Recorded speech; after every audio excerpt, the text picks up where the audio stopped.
Des champs de soja à perte de vue, nous sommes en pleine Amazonie, dans l'état du Mato Grosso, à Lucas do Rio Verde. C'est la période de plantation. Sur terre et dans les airs, un balai de tracteurs et d'avions qui répandent des pesticides sur plusieurs milliers d'hectares. Osmar est chargé de mélanger les composants chimiques à l'eau pour arroser les plantations de cette ferme.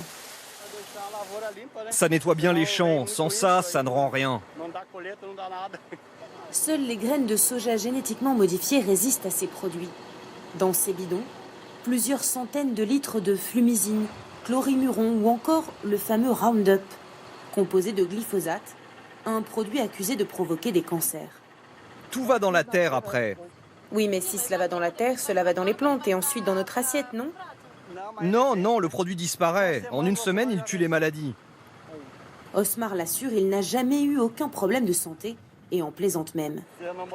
Si tu ne mets pas de gants ni de masque, tu finis comme ça, comme cette tête de mort. Les autorités n'ont aucun problème à en parler, bien au contraire. Ancien ministre de l'Agriculture et député du puissant lobby agricole au Congrès, ce proche de Jair Bolsonaro se félicite de la récente autorisation de plus de 380 pesticides sur le marché. Ils sont beaucoup plus sûrs pour l'environnement et surtout pour la santé publique. Les études techniques qui ont été faites prouvent que j'ai raison. C'est la vérité. La presse nous accuse, mais c'est un procès idéologique. La vérité, c'est que notre compétitivité gêne beaucoup nos concurrents internationaux.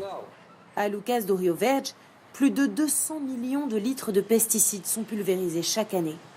La ville est une publicité vivante pour les herbicides. Les 3/4 sont interdits en Europe.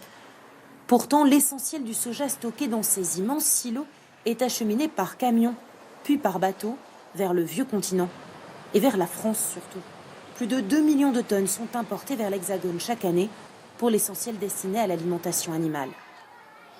Depuis la création de la ville, il y a 30 ans, une seule étude a été réalisée par la mairie, que ces chercheurs contestent.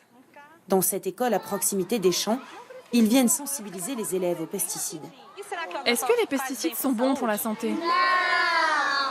Les habitants de Lucas do Rio Verde sont exposés à plus de 100 litres de pesticides par an, contre 7 en moyenne dans le reste du pays.